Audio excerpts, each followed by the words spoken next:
नमस्कार, स्वागत है आपका आवाज अड्डा में। मैं हूं नीरज बाजपेयी और आज अड्डा इस बात पर होगा, इस बात पे बातचीत होगी कि लॉकडाउन की स्थिति का जायजा लिया जाए। चौथा चरण लगभग पूरा होने वाला है। आगे आने वाले समय में पांचवा चरण होगा या नहीं होगा अभी मैं नहीं कह सकता, लेकिन परिस्थितियां क्या हैं? क्या लॉकडाउन बढ़ना चाहिए या लॉकडाउन को बहुत सीमित जगहों पे लगाना चाहिए या कुछ जगहें जहां पे कंप्लीट लॉकडाउन की ज़रूरत है? इन सब मुद्दों पे बातचीत होगी क्योंकि इकोनॉमिक एक्टिविटीज़ अभी बहुत छितराई हुई हैं।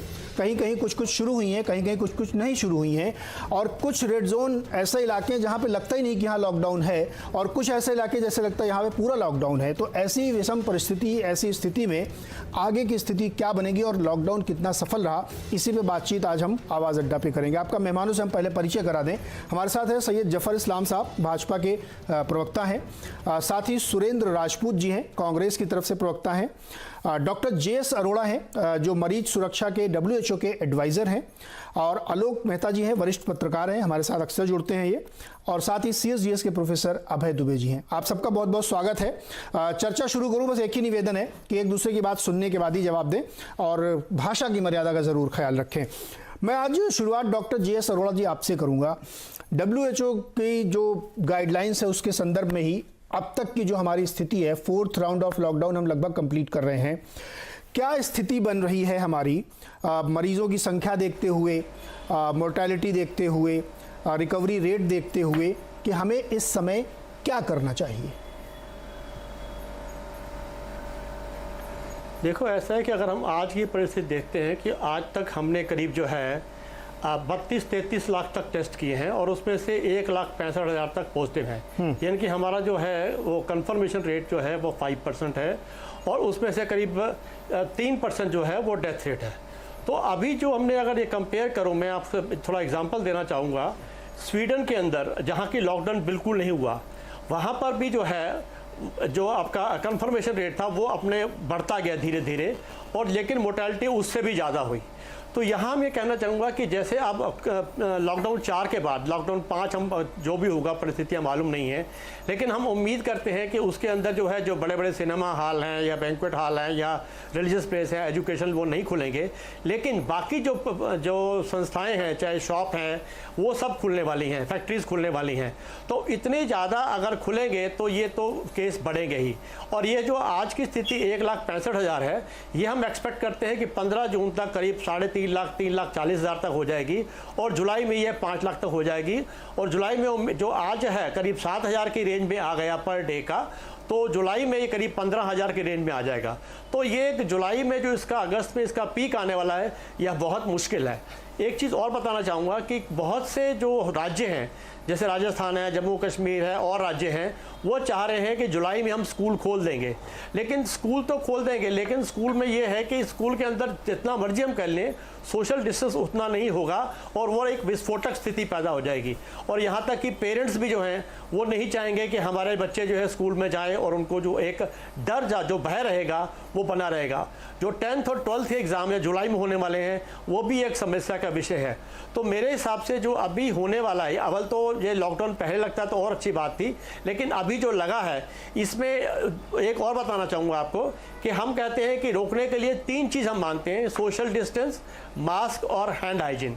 जहाँ तक सोशल डिस्टेंस का सवाल है, वो भारतवर्ष में पॉसिबल नहीं है, क्योंकि आप कितना भी शोर मचा लोगे, आप ठीक है जहाँ पुलिस है वहाँ थोड़ी देर रख सकते हो। आपने देखा ही है हमारे पीछे जो ठेके खुले थे, या रेलवे स्टेशन पे हम देखते हैं, बस अड्डे पे देखते हैं, तो वहाँ सोशल डिस्टेंस नहीं हो पाता। और ख़ास तौर से गाँव में जब मजदूर जा रहे हैं, ट्रेन में जा रहे हैं, तो सोशल डिस्टेंस तो बिल्कुल नहीं है। लेकिन अगर हमारे जो जनसंख्या, जो आम जनता है, अगर वो उसको जो है कि मास्क पहनती है और हैंड हाइजीन रखती है, तो हम बचा पाएंगे, नहीं तो ये बचाना बहुत मुश्किल है। और बहुत लकीली हम ये हमारे लिए अच्छा है भारत के लिए कि हमारा डेथ रेट बहुत कम है, तो उसका हमें जरूर फायदा मिल रहा है, चाहे हमारी इम्यूनिटी है, BCG वैक्सीनेशन है, डॉक्टर अरोड़ा, और भी जो चीज़ें हैं, जैसे हमारा कोई परिस्थिति इस समय है। मैं छोटे छोटे जवाब आपसे चाहूँगा। आप कह रहे हैं कि जुलाई अगस्त तक जाके ये पीक होगा और जुलाई में 15,000 पर डे के आंकड़े और 5 लाख तक हम पहुँच सकते हैं, लेकिन जो माइग्रेंट लेबर ट्रेनों से इधर बहुत भेजे गए हैं, प्राइवेट व्हीकल्स अलाउड किए गए हैं, बसेस चली हैं, तो पर्पस तो हो गया। एक आदमी अगर 300-400 आदमियों को इन्फेक्ट कर सकता है तो फिर फ़ायदा क्या है ना, फिर काम तो हो गया है। हाँ मैं तो वही कह रहा हूँ। अभी तो जो अब ये तो मैंने वो बोला है कि अगर हम जो टेस्टिंग इतनी रख रहे हैं तो, लेकिन जो गांव में हमारे प्रवासी मजदूर गए हैं उनका तो टेस्टिंग भी नहीं हो पाएगा। आप ये देखोगे कि अगर उनमें से कोई बीमार होता है, उसको हॉस्पिटल जाने के लिए जाने का समय नहीं मिलेगा। उसका तो पहले ही हो सकता है, जितने जो ठीक है यंग बच जाएंगे अलग बात है, किसी को अगर प्रॉब्लम है, अगर डेथ होनी है तो मालूम भी नहीं पड़ेगा कि उसकी डेथ कोविड से हुई है या नहीं हुई है। और जो प्रवासी मजदूरों में होगा जो अपने आप ठीक हो जाएंगे तो मालूम नहीं होगा। ये फिगर तो मैं वो बता रहा हूँ जिस फिगर की हमारी टेस्टिंग हो रही है। अगर हम टेस्टिंग थोड़ी बढ़ाते हैं तो हमारे फिगर्स और बहुत ज़्यादा आगे बढ़ने वाले हैं। हमारी टेस्टिंग बहुत अभी कम है। ये ठीक है कि हम मानते हैं हम पूरे इंडिया को टेस्टिंग नहीं कर सकते, लेकिन इतनी टेस्टिंग के अंदर भी इतना विस्फोटक होने वाला है, ये हमें समझ लेना चाहिए। सुरेंद्र राजपूत जी, क्या होना चाहिए, क्योंकि जो अरोड़ा साहब कह रहे हैं कि अगर लॉकडाउन नहीं रखा गया या और सख्ती नहीं रखी गई या लोगों के अंदर इतनी जागरूकता नहीं आई तो मुश्किलें और बढ़ेंगी। अभी तो पीक हमने देखा ही नहीं है, पीक तो जुलाई अगस्त में आएगा। देखिए नीरज भाई, सच्चाई डॉक्टर अरोड़ा बता रहे हैं, इसको लेकर के किसी को भी कोई दो राय नहीं है। सतर्कता आवश्यक है, डरने की आवश्यकता नहीं है, और सतर्कता के साथ हमारी सारी इकोनॉमिक एक्टिविटीज को चालू होना चाहिए, जो इस वक्त चालू हो भी रही हैं। हमारी 2-3 बातें हैं जिन बातों को लेकर के हम सब लोगों को मेरे ख्याल से एक मत होंगे। नंबर 1 जो बात है, शुरुआत से ही हम जो इस चीज पर एम्फेसाइज कर रहे हैं, श्री राहुल गांधी जी एम्फेसाइज कर रहे हैं कि लगातार जितनी ज्यादा टेस्टिंग करेंगे, जितना ज्यादा ट्रेसिंग करेंगे, जितना ज्यादा हम अपने वनरेबल पेशेंट्स को बचाने की बात करेंगे, उतना ज्यादा अच्छा होगा। आज की डेट में इस सारे व्यवस्था को, लॉकडाउन की व्यवस्था को वैज्ञानिक तरीके से, स्मार्ट तरीके से लगाए जाने की आवश्यकता है। जहां पर आवश्यकता है वहां लगाएं, जहां पर आवश्यकता नहीं है वहां पर न लगाएं। जैसे कि सारे का सारा निर्णय केंद्र पर आधारित न होकर के जिले पर आधारित होगा, और जिले का अगर जिला अधिकारी उस निर्णय को लेगा तो उसे मालूम होगा कि किन जगहों पे हमें लॉकडाउन करना है, पूरे जिले को लॉकडाउन करना है या 10-20 गांवों को लॉकडाउन करना है। तो अगर आप इस तरीके की विकेंद्रीकृत व्यवस्था को लेंगे और डीएम के उसमें जिले के लेवल पे अधिकार देंगे डीएम को उस आपदा से लड़ने के लिए, तो निश्चित तौर पर और प्रभावी ढंग से लड़ पाएंगे। जिले के स्तर पे अगर हम टेस्टिंग और ट्रेसिंग की बात करेंगे, चूंकि टेस्टिंग ट्रेसिंग आप जैसे डॉक्टर साहब कह रहे हैं कि अगर हम इतनी करेंगे तो इतने दिखेंगे, इससे ज्यादा करेंगे तो इससे ज्यादा दिखेंगे, ये जो बात है ना, ये सबसे आदमी को वो करती है, कंफ्यूज करती है। हमारा ये मानना है कि जितनी ज्यादा हम टेस्टिंग बढ़ा देंगे उतना ज्यादा हम आइसोलेट कर पाएंगे अपने पेशेंट्स को, उतना ही ज्यादा हम उनकी केयर कर पाएंगे, और जो बचे लोग हैं उतनी ही तेजी से उनसे काम करा पाएंगे और उनसे संक्रमण इनमें ना पहुंचे, इसका हम काम कर पाएंगे। क्योंकि अब पूरा देश अवेयर हो चुका है कि सोशल डिस्टेंसिंग क्या है, फिजिकल डिस्टेंसिंग क्या है, कहां पर हमें खोलना है, किस किस चीजों से फैलता है, किस किस चीजों से रुकता है, और सारी की सारी चीजें। पीक आएगा तो आएगा, हम लोग कहां वो रोकने की बात कर रहे हैं। हम हिंदुस्तानी है, हमने तो दुनिया की बड़ी बड़ी चीजों को हराया है, इसको भी हराएंगे और समय रहते हुए हराएंगे। तो हमारा सरकार से एक ही निवेदन है कि जो काम करे वैज्ञानिक करे, जो काम करे स्मार्ट करे, जो निर्णय ले, चूंकि अब आपके पास साधन भी उपलब्ध हो गए हैं और अनुभव भी आ गया है। जो भी आप बात कहें, सब लोगों से बात करके। जफर इस्लाम साहब, टेस्टिंग की जोर है कि टेस्टिंग खूब की जाए और स्मार्टली काम करें, यही एक तरीका है क्या? मेरा तो इस पे भी बहुत गंभीर आरोप है कि टेस्टिंग कैसे करेंगे आप? एसिम्प्टोमेटिक है कोई व्यक्ति तो कैसे करेंगे आप? अब आप 137 करोड़ की पॉपुलेशन में कैसे पकड़ के सबको घर से निकाल के टेस्ट करेंगे? टेस्ट तो उसी को होगा ना जिसके सिम्टम होंगे। डॉक्टर अरोड़ा जो कह रहे हैं, मेरा तो सवाल ये है कि टेस्टिंग, दिल्ली सरकार ने मना कर दिया है कि एसिम्प्टोमेटिक हम टेस्ट ही नहीं करेंगे। कैसे पता लगेगा कि किस व्यक्ति का टेस्ट किया जाए? जफर भाई। देखिए नीरज जी, मैं आपको 2-3 बातें कहना चाहता हूँ। जब लॉकडाउन 1 हुआ था तब तक हम एक ऐसे वायरस से डील कर रहे थे, लड़ रहे थे, जिसके बारे में हमको कोई जानकारी नहीं थी। ना उस वक्त कोई डॉक्टर उस पर कमेंट करना चाहता था, ना कोई वर्ल्ड WHO, ना फॉर दैट मैटर कोई भी नहीं। सबके लिए वो अननोन एंटिटी था। आज 2 महीने बाद, 1.5 महीने बाद, आज ऐसी स्थिति में हम लोग हैं कि हम उसके बारे में एटलीस्ट जानते हैं कि उसका किस तरह से पैनापन होता है, कहाँ होता है, किसके लिए होता है, किसको बचना चाहिए, क्या प्रोटोकॉल, कैसे इसको डील किया जाता है और क्या इसका इम्पैक्ट है, वो सब कुछ सारी जानकारी आज हमारे पास है। इसलिए आप देखिए इससे बिल्कुल घबराना नहीं चाहिए कि जो नंबर्स बढ़ रहे हैं तो नंबर्स बढ़ने वाले थे, लेकिन यहाँ नंबर्स तो आप अगर आप देखिएगा फ्लू का भी टेस्ट होगा तो इससे ज्यादा नंबर आएंगे। आज कई आंकड़े देखिए देश पूरी दुनिया में चल रहे हैं कि जो 3 महीने में जो डेथ हुई है उसमें फ्लू में कितनी हुई और कोविड-19 उस वक्त जरूरी इसलिए था कि आप इसके बारे में बिल्कुल आपको कोई जानकारी नहीं थी। अब जानकारी है, इसके लिए ईजिंग आउट होना चाहिए और लॉकडाउन में ये जाहिर है अकेले नहीं, सरकार जो है आपने देखा होगा कि माननीय होम मिनिस्टर साहब ने सारे चीफ मिनिस्टर से खुद वार्तालाप की, सबकी चीजें को समझा है और मुझे लगता है कि आगे के जो रूपरेखा होगी जो उनके फीडबैक के बेसिस पे होगी। और इकोनॉमिक एक्टिविटी आपने अभी देखा, जीडीपी का नंबर भी आया, अभी जीडीपी का नंबर इस तरह से आगे आने वाले दिनों में इसमें इंप्रूवमेंट हो, इकोनॉमिक एक्टिविटी शुरू हो। ये क्वार्टर तो बिल्कुल खत्म ही हो गया है, लेकिन इकोनॉमिक एक्टिविटी शुरू हो, इसलिए मुझे लगता है कि ईजिंग आउट होना चाहिए और उसके लिए सभी लोग चाहते हैं कि ईजिंग आउट होना चाहिए। कोई अब आपको अगर मालूम हो गया जफर भाई, जब आपने ईज आउट कह रहे हैं, ईज आउट का मतलब क्या है? मुझे ईज आउट का मतलब समझाइए। ईजिंग आउट होना चाहिए, क्या होना चाहिए?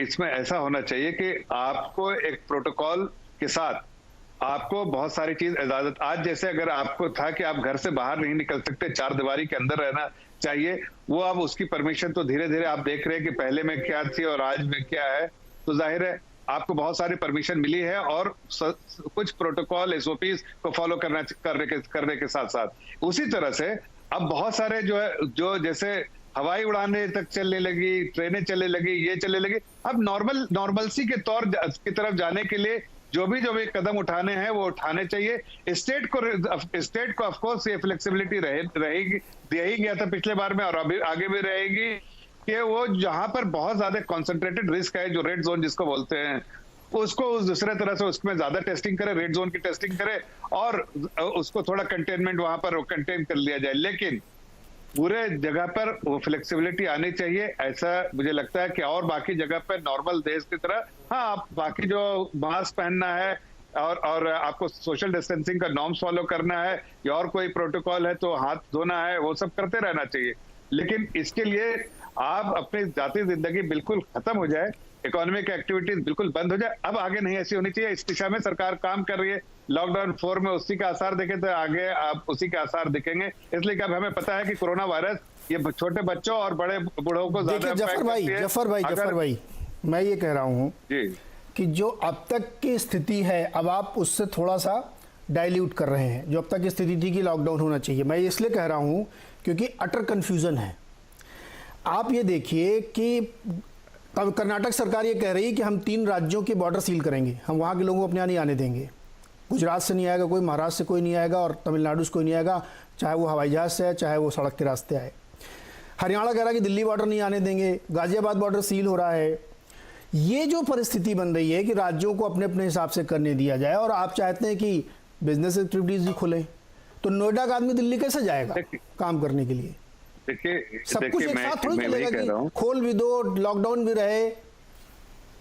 बिल्कुल आपकी बात सही, इसीलिए मैंने कहा कि आदरणीय होम मिनिस्टर गृह मंत्री जी ने सब स्टेट चीफ मिनिस्टर से बात की है और जब उसके बाद जब उसका पूरा ब्यौरा सब लोगों के सामने वो रखेंगे तो ये सब जो बातें आप कह रहे हैं वो अपने आप ही एड्रेस हो जाएंगी। देखिए परमानेंटली कोई बॉर्डर बंद नहीं हो सकता, कोई दूसरा कंट्री नहीं, एक ही कंट्री है। लेकिन हाँ अभी कंटेन करने के लिए एक तरह का एक मेजर्स है जो स्टेट को लेना है, अगर ले रहे हैं वो मूवमेंट में रिस्ट्रिक्शन थोड़ा बहुत कर रहे हैं तो उसमें कोई हर्ज नहीं है। ये जो परिस्थिति बनी, देखिए नहीं इस थोड़ा मामले को समझने की कोशिश करिए, मामला कॉम्प्लिकेटेड है। आलोक मेहता सर, एक तरफ ये बात हो रही है कि आप टेस्टिंग करिए, सुरेंद्र जी कह रहे हैं कि ज्यादा से ज्यादा लोगों को टेस्ट करिए, जो निकलते हैं उनको पकड़िए। अब 2 तरह के केस है जो डॉक्टर साहब बता रहे हैं, एक सिम्टोमेटिक है एक एसिम्टोमेटिक है। एसिम्टोमेटिक का टेस्ट नहीं हो रहा है, दिल्ली सरकार ने कहा कि जिस एसिम्टोमेटिक का टेस्ट कैसे करेंगे, और ये बात सही भी है कि जिसका सिम्टम नहीं है वो कैसे टेस्ट कराएगा। अगर मैं कोई एसिम्टोमेटिक अस्पताल में जाएगा तो उसको घुसने नहीं देंगे, टेस्ट की छोड़िए, और प्राइवेट टेस्ट क्यों कराएगा। एक समस्या ये है, अगर आप टेस्ट नहीं करते हैं तो वो एसिम्टोमेटिक आदमी 10 लोगों को और फैलाता है कोरोना। तो ये तो एक बड़ी विचित्र सी स्थिति है। आलोक सर देखिए नीरज जी, जी नीरज जी, दो बातों में ध्यान दिलाऊंगा। डॉक्टर साहब बिल्कुल बहुत विशेषज्ञ हैं और WHO से जुड़े हुए हैं, इसलिए उनका पूरा सम्मान करते हुए टेस्टिंग ठीक है, ये बात सही है। लेकिन आपको यदि याद हो, आँखों का जब बीमारी, अब ये बरसात आ रही है, एक बार मुझे भी कई साल पहले हुआ था, तो किसी बड़े मंत्री से मैं मिलने जाना पड़ा मुझे, तो मैंने जबकि काला चश्मा लगा रखा था, फिर भी उन्होंने कहा नहीं, हाथ नहीं मिलाएंगे वरना इन्फेक्शन बढ़ सकता है। तो चाहे आँख की बीमारी हो या बहुत ज़्यादा खांसी हो रही है, तब भी ये प्रिकॉशन की ज़रूरत थी। इसलिए टेस्टिंग का सवाल ये है कि एक तरफ जहाँ यदि सिम्टम नहीं दिख रहा है, नीरज जी आपका बड़ा इंटरनेशनल चैनल है, बाहर भी आपका देखा जाता है और बात करते हैं, आप पूछिएगा। लंदन में मेरे ही बड़े परिवार के लोग भी हैं, बाहर भी हैं, वहाँ और भी बहुत सारे लोग हैं जिनको कोई सिम्टम नहीं है, उनका कहीं कोई टेस्टिंग नहीं हो रहा है। कहा गया है कि यदि आप घर में रहें, यदि आपको ऐसा कुछ लगे, थोड़ा कष्ट हो, तो फिर बल्कि अब तो उन्होंने कुछ बाहर भी ऐसे सेंटर बनाए हैं लंदन में। आज भी मेरी, अभी थोड़ी देर पहले आपसे आने से पहले बात किया मैंने, तो वहाँ भी जितने बड़ी संख्या में भारतीय भी हैं, लाखों में हैं, और उनको टेस्ट की ज़रूरत नहीं पड़ रही है। कई लोगों को जहाँ टेस्ट जरा सा शंका होती है वो टेस्ट कराने जाएं। ये पूरी दुनिया में मुझे लगता है जो समझदार देश है वो करें, भारत को भी वही करना पड़ेगा। भारत की तो उससे ब्रिटेन से ज़्यादा आबादी है, जैसा डॉक्टर साहब ने भी कहा। तो नंबर 1। दूसरा, धीरज जी मैं एक और ध्यान दिलाऊंगा, मैं ज़्यादा डिटेल में नहीं जाऊँगा। राजस्थान में भी बहुत अच्छा काम हो रहा है, कुछ और राज्यों में बहुत अच्छा काम हो रहा है, कुछ राज्यों में कमियाँ हैं, साधन नहीं है, ये भी मैं मानता हूँ। केंद्र सरकार का सहयोग होना चाहिए, ये भी मानता हूँ। लेकिन और मेरा राजपूत जी अपने साथ है उत्तर प्रदेश में, वो भी शिकायत उनकी भी और मामलों में होगी कि जिला कलेक्टर ठीक से काम नहीं किया। इसमें जिलों पर निर्भरता का एक खतरा भी है। क्षमा करेंगे, मैंने कुछ डिटेल निकाला लेकिन मैं अभी इस पर बोलना नहीं चाहता। लेकिन क्या हो रहा है, जैसे अभी आपने जो गाँव का उठाया ना, अचानक गाँव में कल जो 2 दिन पहले पहुँचा है, उसके बाद कहा गया इस गाँव में संख्या बढ़ गई। इतनी तेज़ी से नहीं बढ़ा है। हुआ क्या है कि कलेक्टर के पास से इतना एक बजट दिया गया, आप जरा डिटेल निकलवाइएगा, आपके सब जगह नेटवर्क है पूरे देश में, कि कलेक्टर को कितने करोड़, 1.5 करोड़ का पावर है मान लीजिए लगभग, जो मुझे बताया गया। तो वो चाहता है कि इसको खर्च, चाहे वो पंचायत का था, चाहे पानी का था, बिजली का था, वो इसमें डाइवर्ट कर रहा है। और उसमें वो संख्या यदि टेस्टिंग की ज़्यादा दिखाएगा, और प्राइवेट कुछ अस्पताल बहुत अच्छा काम कर रहे हैं, सेवा कर रहे हैं, लेकिन कई प्राइवेट अस्पताल को सरकारें 5-5, 10-10 करोड़ रुपया इस काम के लिए दे रही कि भाई आप इनके लिए इलाज करेंगे। वो 5-10 करोड़ रुपया मिलने के बाद वो टेस्टिंग के बहाने से 4 दिन के लिए रखते हैं, 2 दिन के रखते हैं। आप बताइए नीरज जी, आप भी यदि, आप तो मुंबई में चलो सस्ता खाना मिलता है, आप राजधानियों में, रायबरेली में, मुजफ्फरपुर में, पटना में क्या 600 रुपये का एक टाइम का खाना मिलेगा साधारण आदमी को? वो 600 रुपया चार्ज कर रहे हैं एक टाइम के खाने का अस्पताल प्राइवेट, और उनको कई करोड़ रुपया राज्य सरकारें दे रही है।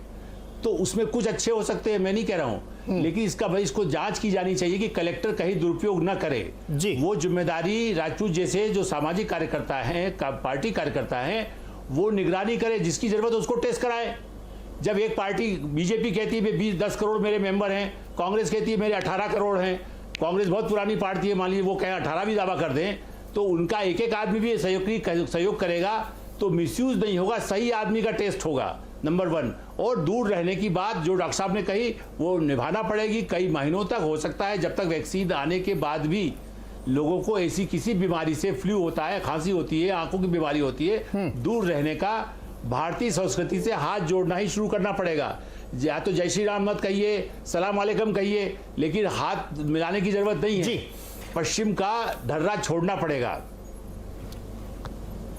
नहीं, आपने बात सही रखी। ये जो विषय आपने उठाया ना अस्पतालों वाला, इस पे मैं वाकई एक दिन एक पूरा 1 घंटे का शो अलग से करूंगा आवाज अड्डा, क्योंकि इस पे अगर आज हम बात करें तो पूरा निकल जाओ। ये कई जगहों से, इवन मुंबई में भी आपने देखा होगा कि एक अस्पताल की वो पर्ची सोशल मीडिया में बहुत घूम रही थी, जहाँ एक दिन के खर्चे जो है लाखों में आ रहे हैं।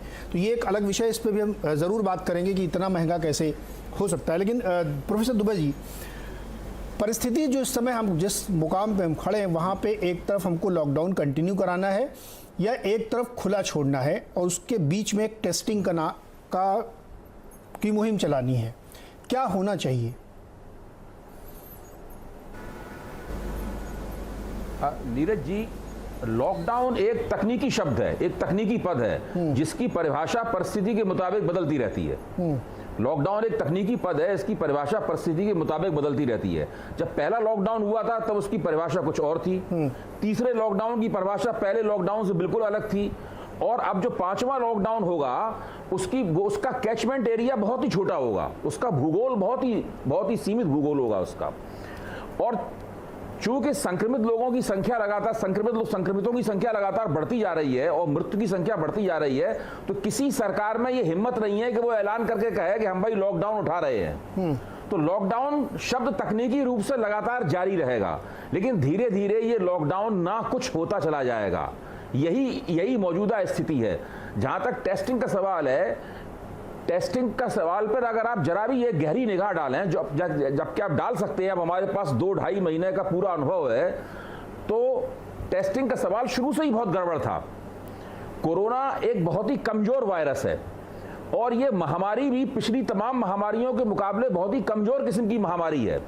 इसका मॉर्बिडिटी रेट जो है, इससे मरने की दर सारी दुनिया में, भारत में तो बहुत ही कम है, दुनिया में भी बहुत कम है। इसका जो रेट ऑफ इन्फेक्टिविटी है, यानी संक्रमित की दर भी इसकी बहुत कम है।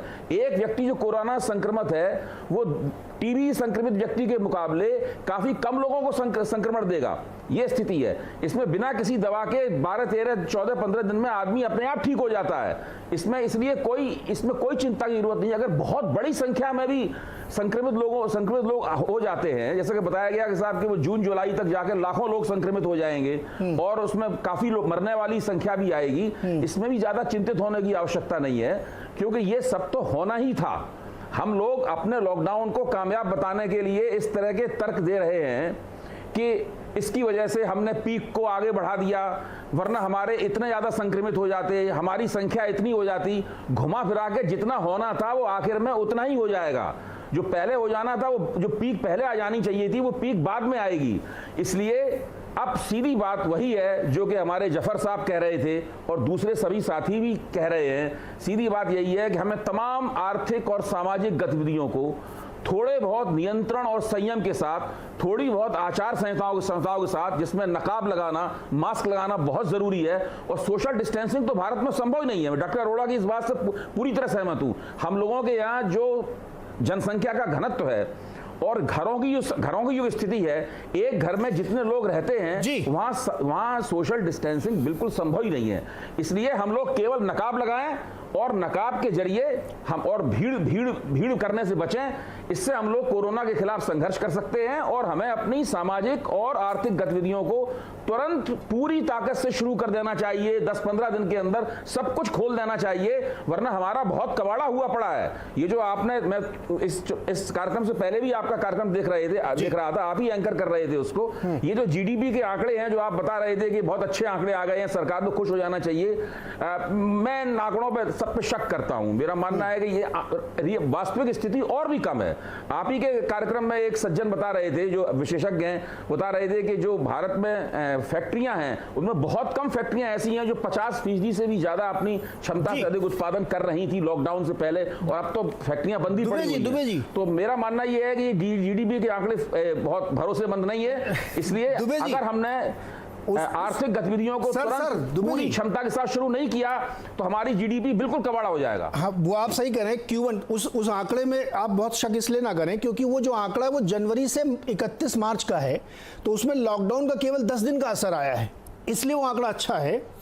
अब जो आएगा आंकड़ा अभी से, यानी अप्रैल से जून वाला होगा, इसमें थोड़ा ज्यादा प्रभाव दिखेगा। इसलिए मैंने वो कहा था कि वो आंकड़ा बेहतर है, क्योंकि डर लोगों को लग रहा था कि 2% होगा, लेकिन वो चूंकि 10 दिन का ही सिर्फ उसमें असर था, इसलिए वो 3.1% बेहतर आंकड़ा निकल के आया, जो कि उम्मीद, जो बाजार की उम्मीद थी बड़े बड़े लोगों की, उससे बेटर आंकड़ा है। लेकिन हम लोग अपने वापस मुद्दे पर लौटते हैं।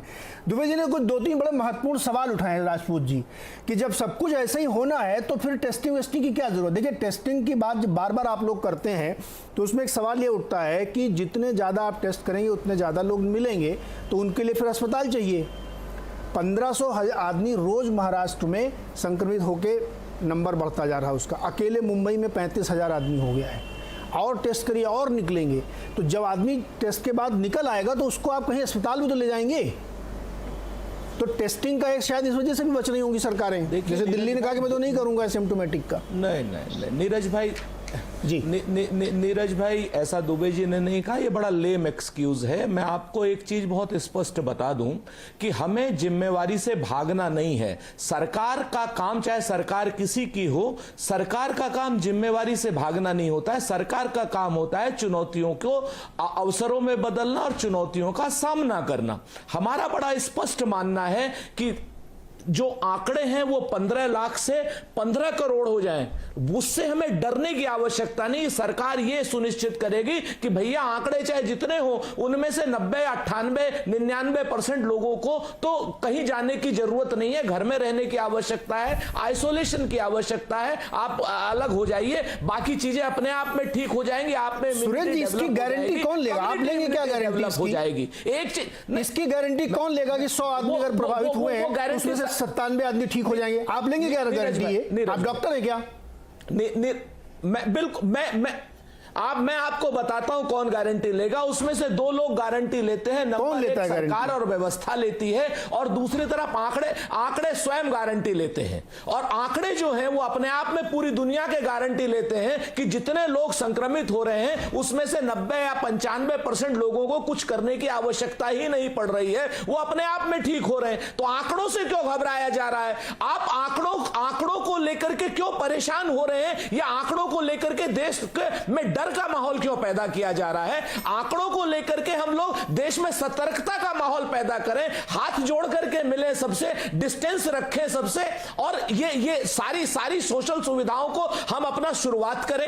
हम जो है अपने व्यापार को भी शुरुआत करें, लोगों को कैश सब्सिडी दें, 7,500 रुपए के आसपास लोगों की जेब में डालें, आर्थिक गतिविधियां, डिमांड जनरेट हो, सारी चीजें हो और आंकड़े भी हो। एक चीज में कल एक बहुत बड़े डॉक्टर से बात कर रहा था जो इत्तफाकन आईपीएस भी है, उन्होंने बड़ी स्पष्ट बात कही। उन्होंने कहा भाई, कोरोना का वायरस मिलने में और कोरोना का पॉजिटिव होने में दोनों में फर्क है। आप दोनों में फर्क करना सीखिए, आपका डर खत्म हो जाएगा। सच बात यह है कि मिलने दीजिए लोगों में वो जो एसिम्प्टोमेटिक है। एसिम्प्टोमेटिक में आपको मिलेगा, आपको कुछ करने की आवश्यकता नहीं है, सिर्फ सोशल डिस्टेंसिंग की आवश्यकता है। और जो आदमी संक्रमित हो रहा है तो निश्चित तौर पर अगर आपको मालूम है कि आंकड़े हैं तो उनकी तरफ आप देख रहे हैं, देख पा रहे हैं, उनके लिए जरूरत है। और आंकड़ों से घबराइए मत, ट्रेसिंग और टेस्टिंग बहुत आवश्यक है। और एक बात का जवाब दे दूं आलोक मेहता जी की। आलोक मेहता जी हमारे बड़े वरिष्ठ हैं, बड़े हैं हमारे। मेहता साहब, जब तक ये विकेंद्रीकृत नहीं होगा, और विकेंद्रीकृत हम सिर्फ इसलिए ना करें कि डीएम बेईमानी करेगा, तो सीएम या पीएम बेईमानी कर ले तो हम क्या करेंगे? पूरा देश खराब होगा। लेकिन अगर डीएम बेईमानी करता भी है तो उसको देखने के लिए सीएम भी है और पीएम भी है। उसको आप, वो छोटा अधिकारी है, उसको आप देख सकते हैं, उसको मॉनिटर कर सकते हैं, उसको सुपरवाइज कर सकते हैं। जवाब देता हूं। इसलिए वहां के एरिया में जितनी छोटी लोकल यूनिट्स में आप करेंगे उतना बेहतर होगा। देखिए, मैं जवाब देता हूं राजपूत जी का। पहली बात तो ये बताना चाहता हूं कि देखिए, जिस दिन से पहली बार लॉकडाउन हुआ तो उस वक्त जिस तरह के टेस्ट हो रहे थे, 1000 टेस्ट हो रहे थे, आज आप देखिए डेली 1 लाख, 1.5 लाख, 1.25 लाख टेस्ट होते हैं, 1.25 लाख टेस्ट हो रहे हैं। तो हमने 35 लाख से ज्यादा लोगों को टेस्ट कर लिया है। दूसरी बात, आप देख रहे हैं कि ये इसके बारे में उस वक्त, इसलिए मैंने पहले भी कहा था कि उस वक्त कोई, आप आज डॉक्टर साहब भी कुछ टिप्पणियां कर पाएंगे, आज राजपूत जी भी टिप्पणी कर पा रहे हैं, मैं भी कर पा रहा हूं और बाकी पैनलिस्ट भी कर पा रहे हैं, इसलिए कि हमें मालूम है कि इसका पैटर्न क्या है, इस वायरस का पैटर्न क्या है और इससे क्या क्या इम्पैक्ट हो सकते हैं, कौन इससे विक्टिम हो सकता है, कोई इन्फेक्टेड होने के बावजूद कुछ नहीं होगा, वो सारे चीजें आज वो पता है। इसलिए सरकार के पास जो भी फीडबैक आया, सरकार देखिए पहली बार जरूरी था उस वक्त, देखिए 2 और चीजें थी जो मैं कहना चाहता हूं कि उस वक्त जरूरी था कि जब आपके पास ऐसा अचानक आए तो आपको मेडिकल इंफ्रास्ट्रक्चर भी चाहिए थी। जो मेडिकल इंफ्रास्ट्रक्चर, आज मुंबई में इतने सारे लोग बीमार पड़े हैं, तो आज मेडिकल इंफ्रास्ट्रक्चर अचानक अगर होता तो इतने लोगों को तो आप भर्ती भी नहीं कर पाते इसमें हॉस्पिटल में। तो आज कम से कम कई जगह पर उन्होंने जो इंफ्रास्ट्रक्चर बनाया उसमें आप भर्ती कर रहे हैं, और भी दूसरे स्टेट में हो रहे हैं। क्योंकि ज्यादा मुंबई में हो रहा है इसलिए बता रहे, आप ओवरफ्लो हो रहा है इसलिए एक सिटी में, एक सिटी की बात है। लेकिन आप देखिए 13 सिटी को अगर निकाल दिए देश में, तो बाकी सिटी जो है 500 से ज्यादा सिटी है, उसमें तो बिल्कुल ऐसा कोई, उसमें जो है 30% लोग जो है इन्फेक्टेड है, और वो भी माइनर इन्फेक्शन है उनको, और ये इस तरह का माइल्ड होता है कि कई लोगों का अगर इन्फेक्शन है भी और वो उनकी इम्यूनिटी अच्छी है तो उनको कुछ नहीं होता है। और अगर साइंटिफिकली देखें तो 55 साल से और यही बात जफर भाई मैं कहना चाह रहा हूं कि टेस्टिंग कीजिए आप। और सच बात यह है कि बिल्कुल सही कह रहे हैं, यही बात मैं भी कहना चाह रहा हूं, टेस्टिंग कीजिए, उनको आवश्यकता नहीं है मेडिकल असिस्टेंस की। जी एक उनको आवश्यकता नहीं है, लेकिन टेस्टिंग जरूरी है। जैसे गुजरात सरकार को आप देखें, अहमदाबाद को आप देखें। अरे राजपूत जी कंप्लीट तो करने दीजिए उनको, जवाब सुन लीजिए उनका, जवाब सुन लीजिए। जवाब मैं कह रहा हूँ कि 15 से 55 साल की उम्र में जो इस वक्त इस साल जो हिंदुस्तान में अभी जो कोविड में जो लोग इम्पैक्ट हुए हैं उसमें 0.4% है। मतलब देखिए मार्जिनल नहीं के बराबर। तो इसलिए सरकार ने आपने देखा होगा लॉकडाउन के जब कानून बना उसमें कहा कि बुजुर्गों को और बच्चों को ये अभी घर में रहने दे। तो जैसे आप कह रहे थे कि स्कूल कॉलेज जो है वो ना खुले, आप बुजुर्ग जो है वो अभी ट्रैवल ना करें, लेकिन जो यंग पॉपुलेशन है, जो जिसको कोई बीमारी नहीं है, जो जिसको 4 बीमारियां हैं जिसके सबसे ज्यादा वैसे लोग जो इन्फेक्टेड हुए हैं, उसमें चाहे आपको किडनी की बीमारी है, अस्थमा की बीमारी है, या डायबिटीज है, या आपको हार्ट की बीमारी है, अगर ये 4 बीमारियां आपको नहीं है, इससे पीड़ित नहीं है, तो आपको वैसे भी डर आपको नहीं। तो इसलिए मैंने कहा कि बाकी और भी दुश्वारियां होंगी लोकल लेवल पे, डिस्ट्रिक्ट लेवल पे, वो सारी जानकारी जो है वो स्टेट के चीफ मिनिस्टर ने जो है गृह मंत्री जी को दिया होगा। और इसलिए मैं समझता हूँ कि जब दोनों के समन्वय से जो डिसीजन होगा वो बहुत अच्छा होगा और आगे के जो रूपरेखा सामने आएगी। जी ठीक है जफर भाई, आपने जवाब दे दिया। अब आप सब लोग इस एक मत में हो गए हैं कि आपको अचानक से ज्ञान मिल गया है कि इससे कुछ नहीं होता है, ये खत्म कर देना चाहिए, लॉकडाउन का कोई मतलब नहीं था। आलोक जी छोटा जवाब दीजिए जो सुरेंद्र जी ने कहा था, उसके बाद मैं डॉक्टर साहब के पास। ऐसा नहीं, मैं ये नहीं कहा लॉकडाउन का मकसद है, मैंने ये नहीं कहा कि लॉकडाउन बहुत जरूरी था, लेकिन फेज वाइज में जिस तरह से जरूरी नहीं है वही जरूरत थी। अब जरूरी नहीं है। आगे ज्ञान हमें नहीं मिला है, ज्ञान आप। जी आलोक जी, अरे सुरेंद्र जी रुकिए एक मिनट, आलोक जी आप दीजिए जवाब, उसके बाद तो मैं जरा जी डॉक्टर साहब के पास जाऊंगा। जी आलोक जी। नहीं, हाँ नीरज जी, ये पहली बात ये है कि जैसे हमारे हजारों डॉक्टरों ने बहुत अच्छा काम किया, हजारों मतलब जो इस तरह के ये जैसे अभी जो राजपूत जी कह रहे थे विकेंद्रीकरण के पक्ष में हम सब है। मैं ये नहीं कह रहा हूँ कि डीएम बहुत अच्छे, डीएम इतने ईमानदार हैं, युवा लोग बहुत सारे आए हैं और बुजुर्ग भी बहुत अच्छा काम करते रहे, लेकिन हाँ निगरानी जो मैं कह रहा हूँ कि देखिए जैसे टीबी की बात अभी कहा ना, जिस तरह से टीबी से भी संक्रामक रोग था उसी तरह से इसकी भी जो समस्या को रोकने की कोशिश होनी चाहिए।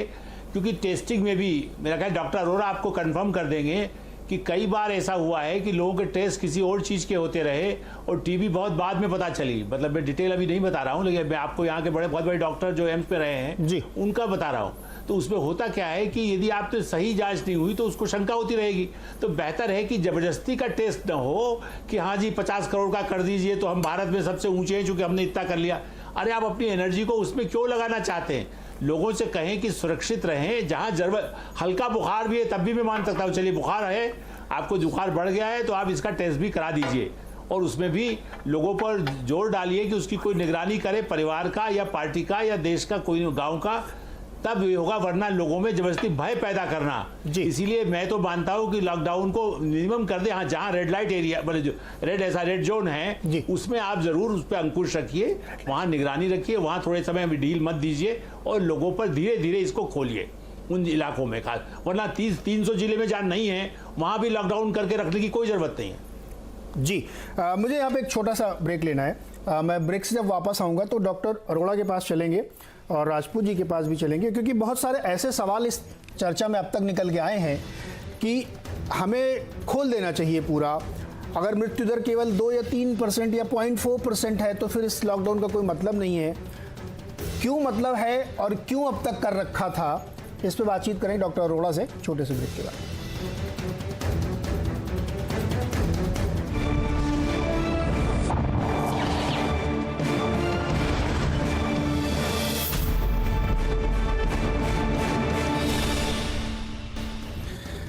स्वागत है आपका एक बार फिर से आवाज अड्डा में। और आज हम चर्चा कर रहे हैं कि लॉकडाउन हो कि ना हो उससे क्या नफा नुकसान है, उसको खोला जाए। और मैं डॉक्टर अरोड़ा से बात करना चाह रहा था, कई सारे वैज्ञानिक सवाल खड़े हो गए थे, लेकिन इससे पहले मैं अपने दर्शकों को और आप लोगों को भी एक बात बताना चाहता हूं। डोनाल्ड ट्रंप ने एक ट्वीट किया है अभी, उसमें उन्होंने लिखा है चाइना ऑल कैप्स में और एक्सक्लेमेटरी मार्क लगाया है। और चूंकि वो बड़ी चर्चा चल रही है ना, आज कुछ वो ऐलान करने वाले हैं, तो हमने कहा जस्ट आपको अपडेट कर दूं कि इस पर भी नजर रहेगी। लेकिन चलिए वो डॉक्टर अरोड़ा आपके पास में आता हूँ। अब सवाल ये है कि अगर हमारी मृत्यु दर बहुत कम है और ज़्यादातर यंग पॉपुलेशन उससे अपने आप ठीक हो जाती है, एसिम्प्टोमेटिक को कोई ज़रूरत नहीं है, तो फिर हम इतना ज़्यादा हवा क्यों खड़ा किए हुए हैं? ख़त्म करें इसको। हाँ, नहीं नीरज जी, आप बिल्कुल सही बोल रहे हो। पहले तो हमें ये समझना है कि लॉकडाउन का मतलब क्या है या मकसद क्या है। बेसिकली लॉकडाउन जो लगाया गया, जो लगाना चाहिए, उसका मकसद है कि हमारे पास, क्योंकि उस समय कुछ नॉलेज नहीं थी और उसके लिए फैसिलिटीज़ नहीं थी, वो हमें फैसिलिटीज़ तैयार करनी थी, चाहे टेस्टिंग की है, चाहे इंफ्रास्ट्रक्चर है, हॉस्पिटल में पीपी किट है या बेड्स पर है, वेंटिलेटर है, वो टाइम उसको बाय करने के लिए था, वो हमने कर लिया। और लॉकडाउन जो है इनडेफिनेटली नहीं चल सकता। इसमें हवा क्यों था? हवा इसलिए है कि जो कोविड-19 जो है, इसका संक्रमण बहुत जल्दी होता है। आम जो दूसरा पहले सार्स और मर्स था, उसका क्या होता, सिम्टम आने के बाद होता था। इसमें सिम्टम से पहले एसिम्टोमेटिक हो जाता है, इसलिए इसका हवा ज़्यादा बना। और दूसरा कारण ये रहा क्योंकि यूरोप के अंदर इसका, यूएसए के अंदर डेथ रेट ज़्यादा रहा, ये भी एक हवा का कारण रहा। लेकिन हमारे भारतवर्ष में एक बहुत अच्छी चीज़ रही कि हमारी एक तो यंग पॉपुलेशन ज़्यादा है, तो यंग पॉपुलेशन होने से प्लस हमारी इम्यूनिटी काफ़ी अच्छी है, बीसीजी वैक्सीनेशन का भी कारण बताया जा रहा है, हमारे यहाँ डेथ रेट कम है। तो मेरे हिसाब से ये लॉकडाउन तो अब खोलना ही चाहिए और खोलना भी पड़ेगा। सिर्फ वो जगह है जहाँ पर कि बहुत ज़्यादा भीड़ होती है, जैसे सिनेमा हॉल है या बहुत ज़्यादा रिलीजियस अगर कोई बड़ी गैदरिंग होती है, या अभी तक फिलहाल स्कूल कॉलेज भी रुकने चाहिए। जहाँ बड़ी गैदरिंग नहीं है वहाँ उसको खोल देना चाहिए।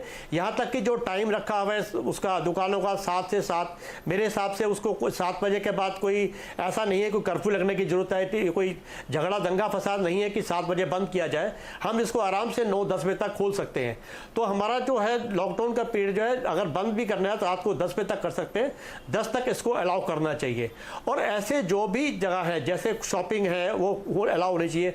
ठीक है, मॉल्स में रश ज़्यादा होता है, सिनेमा हॉल में होता है, जहाँ या कोई और रिलीजियस भीड़ है या पॉलिटिकल रैली है, वहाँ पर जो है इसका जो है आपको अलाउ नहीं करना चाहिए, बाकी करना चाहिए। दूसरा ये है कि हमने देखा है कि 11 सिटीज़ के अंदर हमारे 70% जो है वो अफेक्टेड लोग हैं, बाकी बहुत कम है। तो अगला जो लॉकडाउन होना चाहिए, लॉकडाउन 5 जिसे हम कहेंगे, जो कंटेनमेंट एरिया है वहाँ पर तो ठीक है, हमें चाहूँ कि कर्फ्यू की तरह ही एकदम स्ट्रिक्टली लागू किया जाए कि वहाँ जो है आप कोई लोग बाहर ना आए और जो है पूरी फैसिलिटी जो है होम केयर मिलना चाहिए, लोग बाहर नहीं आना चाहिए। लेकिन जो बाकी जगह है वहाँ पूरी जो है एक्टिविटीज़ जो है वो नॉर्मल होनी चाहिए। हमें ये समझना पड़ेगा कि we have to change it. अब जो हमारा जो नॉर्मल है, नॉर्मल की परिभाषा सेम नहीं रहेगी। जैसे कि अगर मास्क पहनना है तो ये एक रूटीन रहेगा, या हाथ धोना है तो रूटीन रहेगा। हमारा जो कल्चर की बात की, हमारे यहाँ बहुत अच्छा कल्चर है कि हम नमस्ते करते हैं, हाथ नहीं मिलाते, तो उसी के हमें वापस आना चाहिए। एक और हमें कल्चर का एक फ़ायदा और हुआ, जो आपने देखा है कि यूएस के अंदर या फ्रांस में, इटली में डेथ ज़्यादा हुई, उसका कारण यह है कि वहाँ बुजुर्गों को केयर होम में डाल देते हैं। फ्रांस के अंदर 10,000 तो बुजुर्ग इसलिए चले गए कि वो केयर होम में थे। ऐसे अमेरिका में भी केयर होम में डेथ ज़्यादा हुई। तो जो ओल्ड एज होम है वो हमारे यहाँ कल्चर नहीं है, जो है भी सी वो भी नहीं होना चाहिए। अगर वो नहीं होगा तो उससे भी फर्क पड़ता है। तो हमारे यहाँ एक अपने कल्चर को अडॉप्ट किया जाए, और नियर नॉर्मल के लिए जैसे हमारा कंसल्टेशन है, डॉक्टर कंसल्टेशन है, वो आजकल जो वीडियो कंसल्टेशन है, या छोटी मोटी बीमारी के लिए वो टेलीफोन से बात हो जाती है। तो ये सब बातें करनी पड़ेगी। और सबसे बड़ी अल्टीमेटली 2 चीज़ों पर अगर पब्लिक ध्यान रखती है कि देखिए डॉक्टर साहब क्या हुआ, मैं और कहना चाहूँगा थोड़ा सा, वो ये कि हमें बल्कि जी कंप्लीट कर लीजिए, आप कंप्लीट कर लीजिए, बताइए। पब्लिक के लिए मैं कहना चाहूँगा कि ये हमारी जो यंग पॉपुलेशन है 20 साल से 50 साल वाली, उसको उल्टा बाहर निकलना चाहिए, क्योंकि उनमें इन्फेक्शन के चांस कम होते हैं। अगर हो भी जाए रिकवरी रेट बहुत अच्छा है, और इससे हमें ये फ़ायदा होगा कि हार्ड इम्यूनिटी जिसे हम कहते हैं, जो ऑटोमेटिक इम्यूनिटी बनती है पब्लिक के अंदर, वो जल्दी आएगी। हाँ, उनमें अगर कोई सिम्टम आते हैं या कोई कॉमन है, अगर मान लो किसी को डायबिटीज़ है, हाइपरटेंशन है, हार्ट प्रॉब्लम है, या कोई ऐसे मैलिग्नेंसी है, इस तरह कोई इशू है, तो उसको नहीं, बाकी जितनी यंग पॉपुलेशन बाहर जाएगी कोई नुकसान नहीं है, क्योंकि रिकवरी रेट बहुत अच्छा है। 80-85% में तो कोई प्रॉब्लम नहीं होती। जो 5-10% में हॉस्पिटलाइजेशन की जरूरत पड़ती है या ऑक्सीजन या वेंटिलेटर की आवश्यकता पड़ सकती है। तो ये मेरा मानना है। क्या एक चीज अभी मैं और बताना चाहूंगा कि सर, मैं सेकंड राउंड में आऊंगा तो पूछूंगा आपसे। दुबे जी, मैं आपके पास आ रहा हूं, आप कुछ कहना चाह रहे थे, मैं अपनी बात भी रख देता हूं। देखिए, सोशल डिस्टेंसिंग की जो आप लोग बात कर रहे हैं ना, मास्क लगा लें और थोड़ी दूर से बात करें, ये तो संभव नहीं भारत में। दूसरा कि जो व्यक्ति प्रभावित हो जाता है फिर वो 14 दिन के लिए जाएगा, एक बार टेस्ट होगा, फिर दूसरी बार टेस्ट होगा, फिर वो या घर में ही वो क्वारंटाइन हो गया, ये सब जो इसके साथ झमेले खड़े किए गए हैं, इसलिए बहुत मुश्किल है।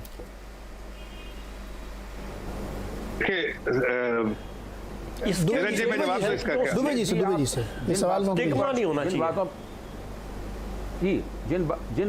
देखिए, जिन बातों पे आप इशारा कर रहे हैं और डॉक्टर अरोड़ा जो बातें कह रहे हैं, मैं उनसे सहमत हूं। मैं केवल आपको याद दिलाना चाहता हूं कि एक कनिका कपूर थी, एक कनिका कपूर वाला केस था जो कि कोरोना की बीमारी के बिल्कुल शुरू में हुआ था। तो चारों तरफ हंगामा मच गया था, लखनऊ से लेके बंबई तक उनके बारे में कहा जा रहा था। इसमें सांसद भी शामिल थे, राजस्थान की पूर्व मुख्यमंत्री भी शामिल थी, राष्ट्रपति भवन के लोग भी शामिल थे कि उन्होंने 10-12 हजार लोगों को संक्रमित कर दिया होगा। लेकिन बाद में पता चला कि उन्होंने खुद तो संक्रमित थी, वो जिन लोगों से मिली उनसे कोई भी संक्रमित नहीं हुआ। उसी वक्त ये लगने लगा था कि ये चेन ऑफ इन्फेक्शन वाला तर्क जो है, संक्रमण की श्रृंखला वाला तर्क जो है, इस तर्क में ज्यादा दम नहीं है। लेकिन हवा बहुत बड़ा बन गया था और ये हवा ग्लोबल स्तर पर बना है। उसमें हम लोगों की इतनी जिम्मेदारी नहीं है हवा बनाने में, भारत की जिम्मेदारी नहीं है, ये ग्लोबल स्तर पर हवा बना है। और इस हवा बनाने के पीछे जिस तरह की शक्तियां काम कर रही थी, बहुत से स्टेट एक्टर, बहुत से नॉन स्टेट एक्टर और बहुत से सप्रा स्टेट एक्टर इसके अंदर काम कर रहे थे, इन सब चीजों का अध्ययन बहुत जरूरी है। ये पूरी मानवता के साथ में एक बहुत ही कमजोर से वायरस और वो एक महामारी जो महामारी सी नहीं थी, उसके जरिए एक मानवता के साथ में एक बहुत बड़ा प्रयोग हुआ है। किन लोगों ने ये प्रयोग किया है, उनके निहित स्वार्थ क्या है, क्या ये प्रयोग उनके हाथ में रह गया है, उनके भी हाथ से निकल गया है, इसका अंतिम परिणाम क्या होगा, इसका अध्ययन करने की जरूरत है। मेरे 3 दोस्त लगातार इसका अध्ययन करने में लगे हुए हैं। उन्होंने मेरे पास जो आंकड़े भेजे हैं और जो विश्लेषण भेजा है, जो सोशल मीडिया से लेकर और WHO तक और उसके बाद बिल गेट और मेलिंडा गेट फाउंडेशन तक, ये जो पूरा का पूरा चक्कर है जी, इसमें यूहान भी शामिल है, इसमें अमेरिका के डॉक्टर फौची भी शामिल हैं, ये सब जो पूरा मामला है, इस मामले पे हम लोगों को निगाह रखनी चाहिए। तब हम पता लगा पाएंगे कि विश्व की मानवता के साथ में ये प्रयोग किसने किया है। एक ऐसा प्रयोग जिसने हमारे पूरे समाज को अस्पताल में बदल दिया। दुबे जी, केवल दवा की दुकानें खुली रहती हैं और हम मुंह पर नकाब लगाए घूमते रहते हैं। इन बातों की तरफ ध्यान देने की जरूरत है। दुबे जी, जो आप कह रहे हैं ना, ये काफी दिन से एक थ्योरी चल रही है कि ये वुहान से टेस्ट शुरू हुआ, फिर इसमें अमेरिका भी शामिल था, फौजी भी शामिल थे, WHO के डॉक्टरों की या वहाँ के डायरेक्टर्स की नियुक्ति कौन करता है, ये सब बहुत कई महीनों से ये थ्योरी चल रही है। और इस पर मुझे नहीं पता कि ये सच है गलत है, लेकिन ये थ्योरी चल रही है। बहुत सारे लोग इसको पढ़ते हैं, बातचीत करते हैं कि एक बहुत बड़ी एक ग्लोबल लेवल पे ये काम हुआ। लेकिन मेरा मूलभूत सवाल ये है कि मुंबई में 1500 आदमी रोज कोरोना के दायरे में आते हैं। नंबर आपको पता होगा जफर भाई, अमेरिका में इतने लोग मर गए हैं, सच है ना, ये झूठ थोड़ी। 1,03,000 आदमी अमेरिका में मर चुका है, उससे कोई फर्क नहीं पड़ने वाला। तो या तो मेरे हमारे असेसमेंट में गलती थी भारत में, या ये झूठ है। मैं एक छोटा स्तर देता हूं जी। मार्च अप्रैल और मई में भारत के अंदर 4 लाख से ज्यादा लोग जी, एक मिनट, अप्रैल और मई में भारत में 4 लाख से ज्यादा लोग टीबी से इन्फेक्ट हुए, जिसमें 80,000 लोगों का देहांत हो गया। सर, ये बहुत पुराना आंकड़ा है, मैं इससे सहमत हूं, मैं इसको डिनाई नहीं कर रहा हूं। दुबे जी, ना कोई लॉकडाउन हुआ। दुबे जी, हाँ, मैं जफर आपके पास आ रहा हूँ। ये जो आंकड़े आप दे रहे हैं, ये बहुत पहले से एस्टेब्लिश आंकड़े, इस पर कई बार क्वेश्चन हुए हैं, लेकिन इस वक्त की जो सच्चाई है, जो माहौल है, मैं उसकी बात कर रहा हूँ। जफर भाई बोलिए। लेकिन इन एस्टेब्लिश आंकड़ों पर चर्चा क्यों नहीं होती है? हाँ, जफर भाई बोलिए। नीरज जी, देखिए, इसका जो एकमात्र कारण है, और वही कारण सही कारण है, जो आपको अभी अरोड़ा जी ने भी कहा, मैंने भी कहा है, और वही हकीकत भी है कि उस वक्त जिस तरह से पूरी दुनिया में इस तरह से लोग हो रहे थे इससे इन्फेक्टेड, वो इंडिया में और उसके बारे में कोई जानकारी ज्यादा नहीं थी, अननोन वायरस था, इसलिए उस तक प्रोटेक्शन लेना जरूरी था।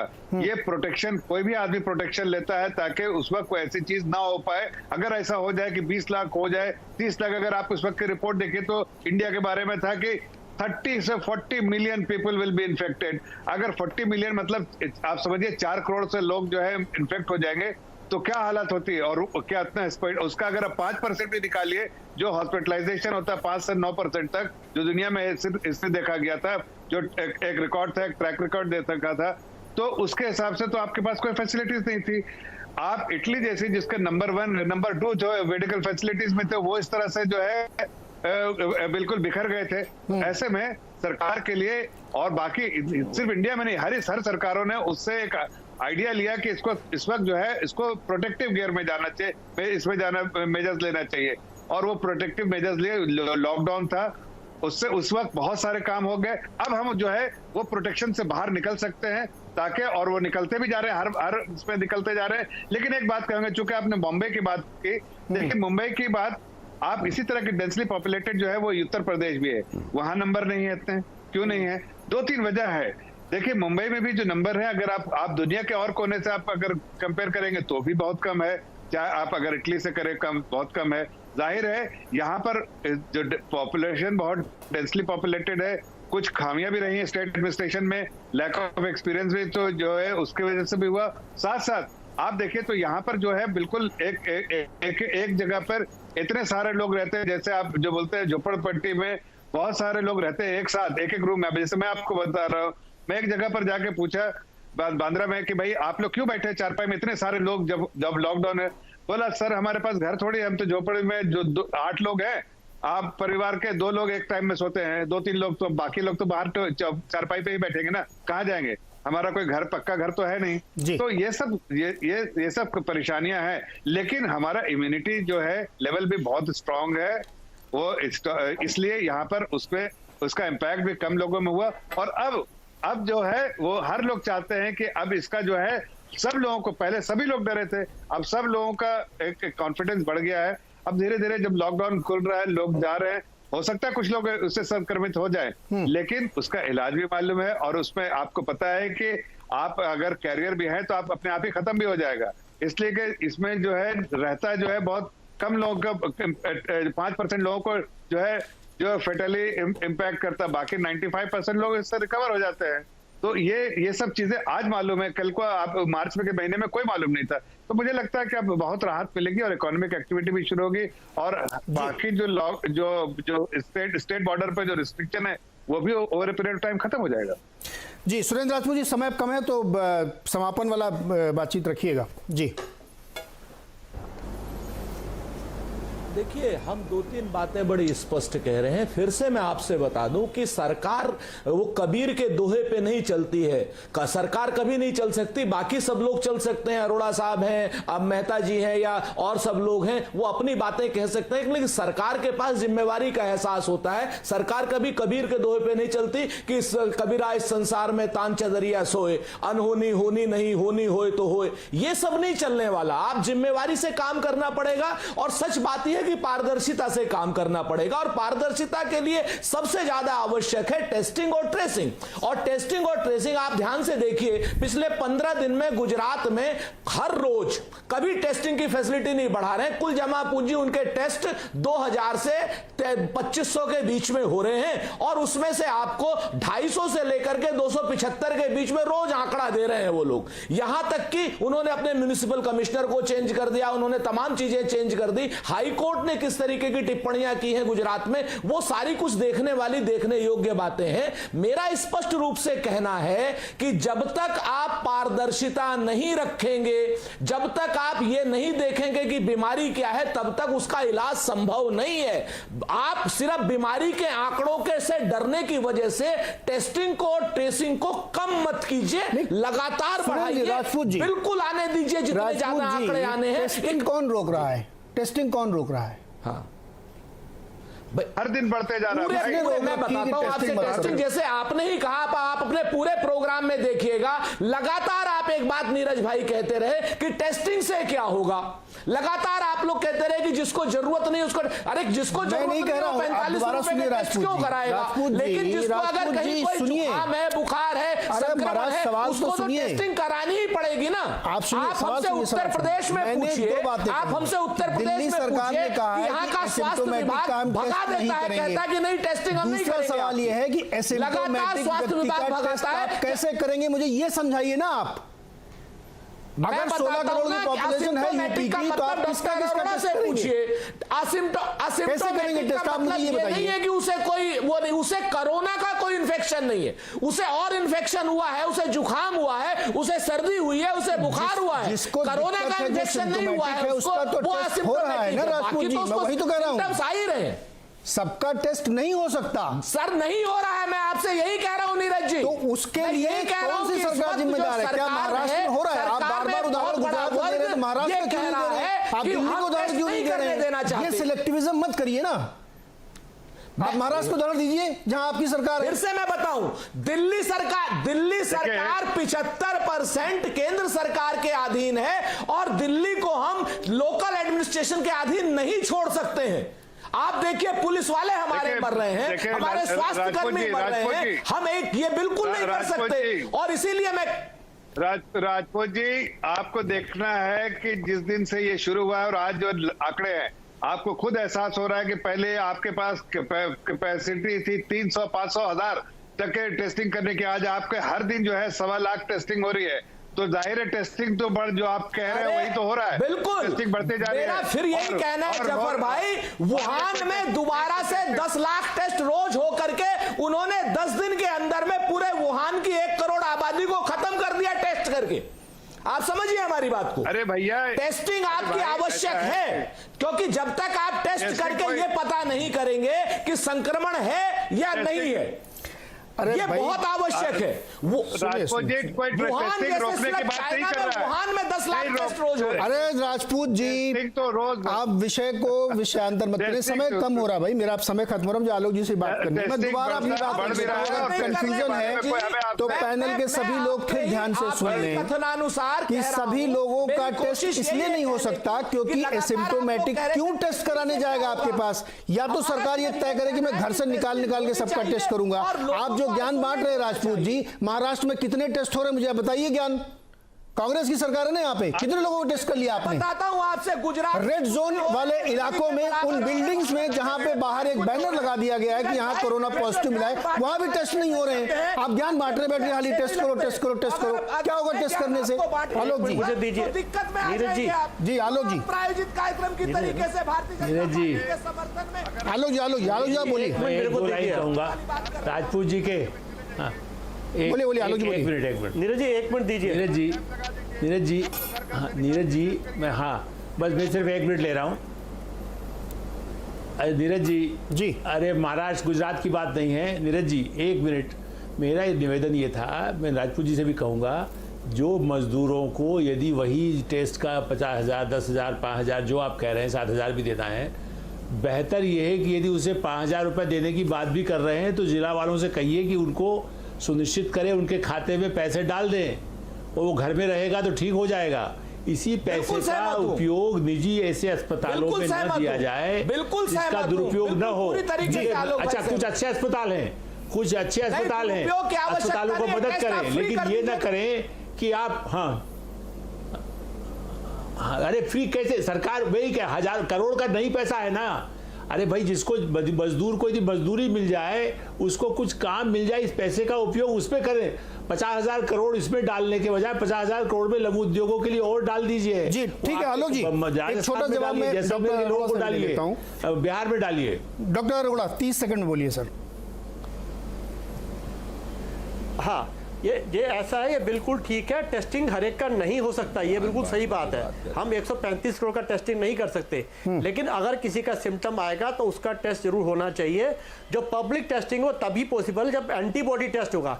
जब IgG IgM एंटीबॉडी टेस्ट हो जाएगा, वो कॉस्ट भी कम रहेगी, करना भी आसान है, रिपोर्ट भी जल्दी आएगी और उसी का फायदा होगा। हमें मालूम पड़ेगा कि कितने लोग जो हैं वो एक्टिव अफेक्टेड हैं और कितने उससे रिकवर हो चुके हैं।